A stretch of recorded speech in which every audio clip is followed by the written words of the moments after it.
오늘이 무슨 날인지 아십니까? 네, 10월 2일입니다. 네, 10월 2일 수요일인데요. 어제는 국군의 날이었죠. 어제 TV 보셨습니까? 저도 해군 출신으로서 어제 해군이다! 막 이러면서 해군 나오는 장면만 막 뽑아서 봤었는데, 어제는 국군의 날이었고 내일은 개천절인데 오늘은 무슨 날일까? 수요일입니다. 네, 뭐 특별할 것이 전혀 없는 날입니다. 그런데 저희 가족에게는 좀 특별한 날이 되었습니다. 저의 형님네, 그러니까 아내 오빠의 가정에 아이가 태어났습니다. 그러니까 저에게 조카가 생긴 것이죠. 세상에나. 10월 2일이 전혀 특별할 게 없었던 날이었는데, 조카 생일이 되면서 저에게는 좀 특별한 날이 되었습니다. 그래가지고 이제 이제 태어난 영상을 봤는데, 아직 신생아인데도 저희 형님 닮아서 그런가 손가락이 막 길쭉길쭉하다고. 저희 아내가 그렇습니다. 저희 딸은 손이 저 닮아가지고 뭉툭뭉툭한데 아빠가 미안하다 유나야 라고 속으로 외쳤습니다. 아무튼 이제 저희 형님네 큰처남 댁에도 이제 아이, 이제 태명이 푸딩이인데요.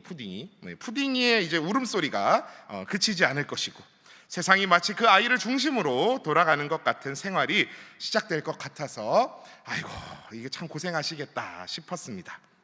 그러면서 2000년 전에 이 땅에 오셨던 아기 예수님, 우리 예수님의 어린 시절은 어떠하셨을까 하는 조금은 발칙한 생각이 들었습니다. 저희 딸 유나도요, 이 밖에서는, 이 교회에서는 뭐 권사님들께서 막 그냥 칭찬을 어마어마하게 그냥 막 쏟아 부어 주십니다. 애가 어찌 그리 밝냐고, 막 아빠를 닮아가지고 아주 활기찬 것 같다고, 잠옷실에서 보면 다른 동생 애기들을 어찌나 그리 이뻐해 주는지, 둘째는 언제 날겨? 이러시면서 난리가 나십니다. 근데요, 그 과분한 칭찬받고 있는 저희 딸이요, 집에서는 또 다양한 모습을 보여줍니다. 모르시죠? 저는 압니다. 밥 안 먹겠다고 땡깡 피울 때도 있고요, 가끔 막 뭐 잘못해가지고 이렇게 조금 혼내잖아요. 그러면 엄마 아빠 미워, 나 엄마 아빠 미우니까 나 이제 내 방에 갈 거야, 오지 마, 이렇게 해놓고는 혼자 있으니까 무서워 막 이러면서 뭘 어쩌란 말입니까? 자기가 혼자 냅두라고 해놓고는 혼자 있다고 무섭다고 또 막 난리가 나고, 말 안 듣는 청개구리 같은 그런 모습도 보여줍니다. 예수님은 어떠셨을까요? 과연 예수님도 어릴 적 부모님 밑에서 말썽을 피우셨을까? 애들 다 걸려야 넘어간다는 감기에도 걸리셨을까? 아니 그래도 예수님이신데 자기 감기 자기가 안수하여 치료하셨을까? 음식은 뭘 좋아하셨을까? 뭐 별의별 생각이 다 드는데요, 주님께 드리기 정말 죄송한 황망한 말씀이지만 완전한 인간으로 오신 예수님은 제가 생각하기로는 어릴 적 똥기저귀도 하셨을 거고요, 젖도 드시고 이유식도 드시고 가끔은 분수토를 하시기도 하셨을 거고요, 신나게 친구들이랑 뛰어놀기도 하시고 속상해서 울기도 하셨을 겁니다. 예수님의 어린 시절을 기록해 놓은 부분이 성경에 많지는 않지만 12살 시절의 그 시절을 유일하게 기록하고 있는 복음서가 바로 우리가 오늘 읽었던 누가복음서인데요, 오늘 그 말씀을 따라서 예수님의 어린 시절의 한 조각을, 한 편을 엿보며 우리에게 주시는 교훈을 살펴보고자 합니다. 먼저 누가복음 2장 41절에서 44절 말씀을 제가 봉독해 드리겠습니다. 그의 부모가 해마다 6월절이 되면 예루살렘으로 가더니 예수께서 12살 되었을 때에 그들이 이 절기의 관례를 따라 올라갔다가 그 날들을 마치고 돌아갈 때에 아이 예수는 예루살렘에 머무셨더라. 그 부모는 이를 알지 못하고 동행 중에 있는 줄로 생각하고 하룻길을 간 후 친족과 아는 자 중에서 찾되.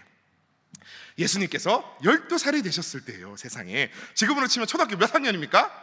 5학년입니다 5학년. 5학년 나이에 우리는 언제나 예수님 하면 그 그물을 오른편에 던져보라, 약간 근엄한 그런 모습이 이렇게 연상이 되는데, 예수님이 뭐 어릴 적부터 막 공기놀이, 친구랑 공기놀이 하고 있는데 그 공깃돌을 던져보라, 뭐 그러시지는 않으셨을 거 아니에요, 그죠? 어릴 적은 얼마나 나름 귀여운 모습이셨겠어요.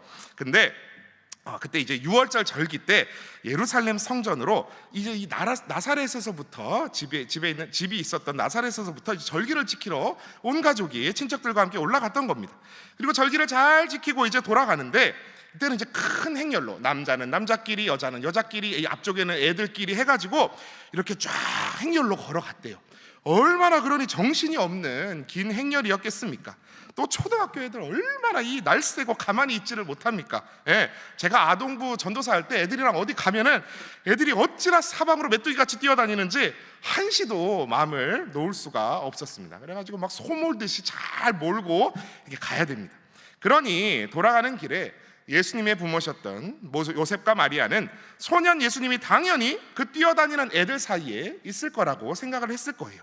또 다른 성경 구절에서 찾아볼 수 있듯이 야고보, 요셉, 시몬, 유다 같은 예수님의 친동생들도 또 누이들도 있었으니 그 사이에 있겠거니 했겠지요.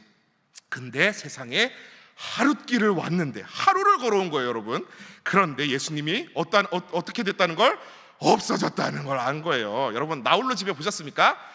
저 어렸을 때 나홀로 집에 진짜 좋아했거든요. 그럼 나홀로 집에 보시면 이 케빈의 가족도 대가족이지 않습니까? 그럼 막 빰빰빠라바라빰빰빰 하면서 막 아침에 일어나가지고 막 알람 울려가지고 일어나! 막 이래가지고 막 그 어디 여행을 가야 되는 거예요, 비행기 타고. 그래가지고 막 온 가족이 정신없이 짐을 챙겨가지고 이제 거기 도착지에 도착을 딱 했는데 이제 짐을 찾을 때 애들이 많으니까 누구 거 하다가 이건 케빈 이러면서 막 오는데 마지막에 케빈이 있어요, 없어요? 없어요. 케빈. 그때서야 케빈이 없다는 걸 알고 케빈! 이러면서 이제 엄마가 기절하면서 이제 막 그 영화가 난리가 나지 않습니까? 요셉과 마리아도 기절 초풍해가지고 막 왔던 길을 돌아갑니다. 45절 말씀입니다. 만나지 못함에 찾으면서 예루살렘에 돌아갔더니 얼마나 속이 탔겠어요. 예수야 어디니? 막 이러면서 아이고 목이 죄송합니다.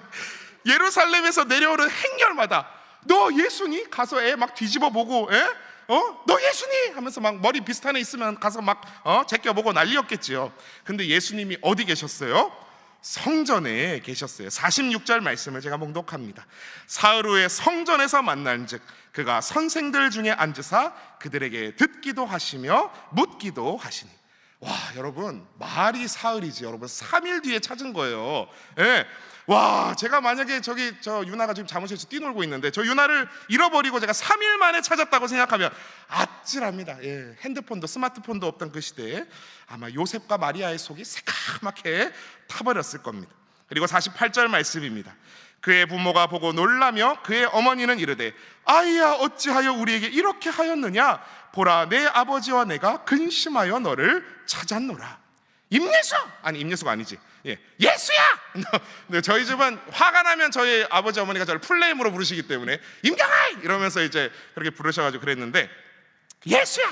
너 여기서 대체 뭘 하고 있니? 아빠 엄마가 얼마나 걱정하며 널 찾았는지 아니? 라고 말한 것이죠. 그랬더니 예수님 뭐라고 대답하세요? 49절 우리가 너무나도 잘 아는 말씀이시죠. 예수께서 이르시되 어찌하여 나를 찾으셨나이까? 내가 내 아버지 집에 있어야 될 줄을 알지 못하셨나이까 하시니. 내가 내 아버지 집에 있어야 될 줄을 알지 못하셨나이까. 우리는 지금 다 우리 샬롬 찬양 때도 그렇고 끄덕끄덕 그럼 지당하신 말씀 맞는 말이지 하고 앉아있지만 그걸 예수님의 육신의 부모가 알았겠습니까? 그게 뭔 말이요 이놈 새끼? 아버지 집은 무슨 아버지 집이요 지금? 나사렛 우리 집이 아버지 집이지 이러면서 그랬을 거예요. 그러나 이 말씀이 예수님께서 태어나 처음으로 스스로 자신이 하나님의 아들이심을 밝히셨던 말씀임을 우리는 기억합니다. 사랑하는 신일의 성도 여러분, 예수님께서는 30살 공생에 사시던 그 나이가 되어서야 갑자기 그냥 평소에 그냥 막 살다가 뿅 하고 세상에 내가 하나님의 독생자이심을 몰랐는데 이제 각성했다 이러고 서신 것이 아니셨습니다. 12살의 어린 나이에도 예수님께서는 자신이 하나님의 아들이심을 분명히 자각하고 계셨습니다. 그래서 성전에 있는 선생들, 랍비들과 이야기를 나누며 듣고 묻기도 하시며 듣는 자가 다 그 지혜와 대답을 놀랍게 여길 정도로 왜 안 놀랬겠어요? 하나님의 말씀 정답 자체가 거기 앉아 계시는데 뭔 질문을 해도 다 답이 돌아오는데 왜 안 놀랬겠습니까? 그렇게 예수님은 하나님의 말씀 그 자체로 살고 계셨습니다. 우리도 오늘 누구의 자녀입니까? 네 아버지 뭐 하시노? 하나님이신데 얘 막 이러면서 우리는 예수님을 믿는 믿음으로 예수님께서 하나님을 아버지라 부르시는 그 지위까지 우리가 전가받아서 하나님을 아버지라고 당당히 부르며 기도할 수 있는 그러한 자격을 우리가 믿음 가운데 얻게 되었습니다. 그럼 우리가 하나님의 자녀인데 세상 사람들과 똑같이 내 마음대로 내 욕심대로 살아서야 되겠습니까? 하나님의 자녀답게 천국 하나님 나라 백성답게 살아야 하는 줄 믿습니다. 근데 그렇다고 해서 우리가 난 하나님 자녀야, 하나님 백성이야, 난 오늘부터 세상과는 단절이다 이러면서 하나님 말씀만 읽고 살 테니, 기도만 하며 살 테니 가정과 모든 일들은 다 내팽개친다면 그것이 바른 길일까요? 예수님께서도 스스로 하나님의 아들임을 분명히 아셨던 어린 시절 그 12살 때도 내 아버지 집이 여기라는 말이 이해가 안 가는가? 내가 누군 줄 알아? 내가 하나님 아들이야 하면서 집도 절도 부모고 뭐고 다 필요 없어 라고 나가셨습니까? 그 순간? 아니요, 나가시지 않았습니다. 우리의 참된 모범이 되시는 예수님께서는 조화로운 그 모습을 오늘 우리가 함께 읽었던 말씀 52절 말씀에서 보여주십니다. 우리 52절의 말씀을 우리 한 목소리로 함께 봉독하시겠습니다. 시작. 예수는 지혜와 키가 자라가며 하나님과 사람에게 더욱 사랑스러워 가시더라.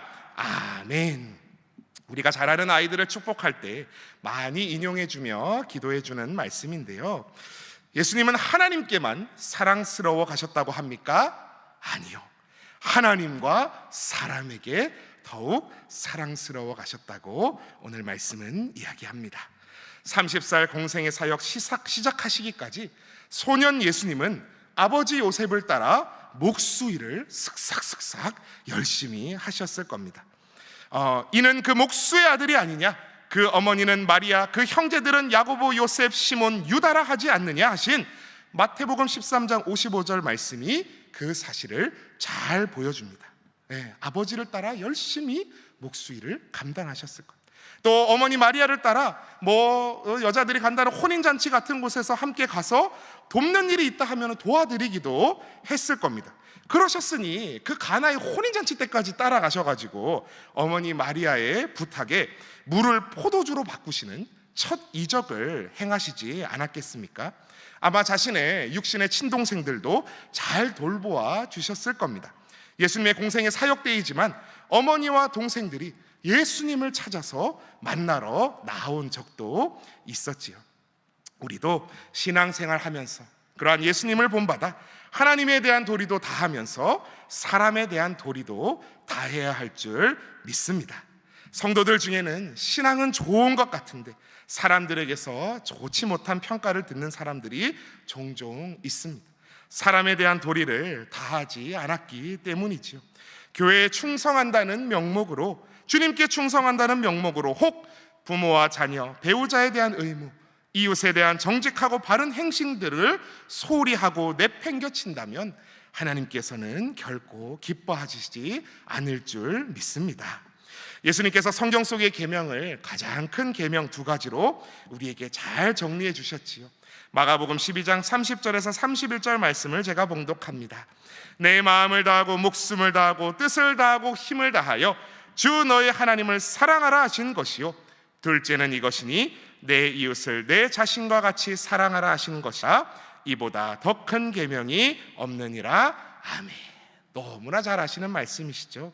그러니 우리도 교회 생활, 신앙생활 하면서 하나님께만 열심을 부린다고 충성한다는 명목으로 사람에 대한 도리를 놓쳐버린다면 그것도 하나님 기뻐하시는 바가 아닐 것입니다.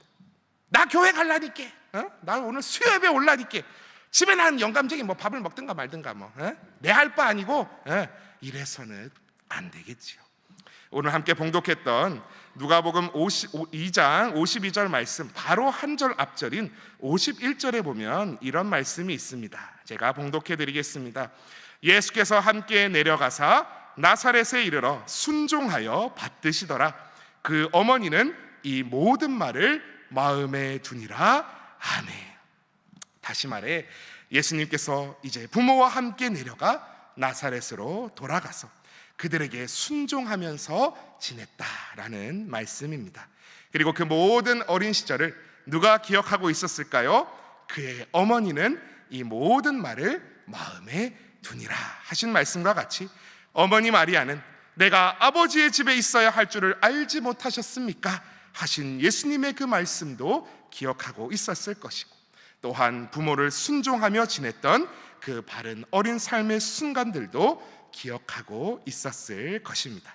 그것을 누가복음서의 저자 누가를 통해 오늘 우리도 듣게 되니 얼마나 감사한 일인지요.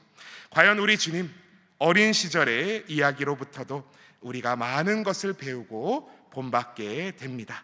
하나님의 아들이심을 결코 잊지 않으시면서도 육신의 부모와 함께 내려가 그들에게 순종하며 지내셨던 주님, 하나님과 사람에게 더욱 사랑스러워 가셨다는 주님의 모습을 오늘 우리도 담기 원합니다. 오늘도 하나님과 사람 앞에서 온전히 하나님을 사랑하며 이웃을 내 몸과 같이 사랑하며 또 서로 사랑하며 사랑받으시는 우리 귀하고 복된 신일의 권속들 다 되시기를 축복합니다.